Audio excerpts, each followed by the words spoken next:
think I have ever seen a public hearing as crowded or as busy as yesterday's Finance Committee public hearing was. We had 144 people signed up to testify of all walks of life. We had boaters, people that own airplanes, a lot of very average citizens who just wanted to come up and tell us what these tax proposals would actually do to impact their budgets at home. And it was really interesting to hear from real people, not the people that are paid to be here every day, the lobbyists who wear a badge who are paid here to talk to us, but it's really interesting to see how these budget proposals and the tax implications would significantly impact real people. I'm a yard worker. I go out there and get dirty and tired every day. I work hard, and I'm proud of what I do. This set of proposed taxes that will affect the marine industry has me scared to death. I hoped that I would be able to retire at my own time when I chose, rather than receiving a layoff notice. There will be an exodus to Rhode Island. There is no doubt in my mind. I don't have, you've heard statistics and facts and figures from a bunch of people this afternoon. I don't have any of them. All I have is my conversations with the boat owners and the captains that tell me, without doubt, they are leaving.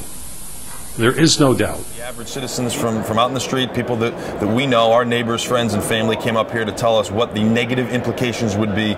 Customers will shop in other states, jeopardizing their jobs, and will drive business to the internet if you impose this penalty on our industry. My name is Mary Ellen HADELMAN, and I'm a partner in Chase Parkway Volvo Subaru in Watertown. My dad started the business in 1952, and my brother and I are now second-generation owners of this business. While it may initially seem to add more dollars to the state budget, it will result in fewer cars being sold, producing less sales tax, and more people losing their jobs and benefits. People who own cars, people who just pay taxes in general, who came up and testified on this issue. And in fact, there was one woman who I was pretty touched by. She came up and hand-wrote testimony. There was 2 or 3 pages of handwritten testimony that she came up and she said, listen, I just wanted to take a day off of work just to come up here and talk about what the negative implications of these taxes would be to me. But quite honestly, I'm frightened. I'm frightened because I used to have about 103 employees there that I felt like were part of my family and very close to me, and I feel very responsible for every single one of them and their families for making sure that they have a good life. Right now, we're down to 53 people. Used to have 42 employees, now we're down to 25. In every public forum I've attended where Governor Malloy has spoken, his major concerns and focus were on jobs and remaining competitive with neighboring states. And the proposal with our industry in boating may be now facing an increase in sales tax, imposing a luxury tax, charging tax on storage and labor, and removing the trade allowance for new purchases. Passed as proposed, not only will you not generate the anticipated income from the new taxes, hundreds of jobs will be eliminated, and with that, businesses will close.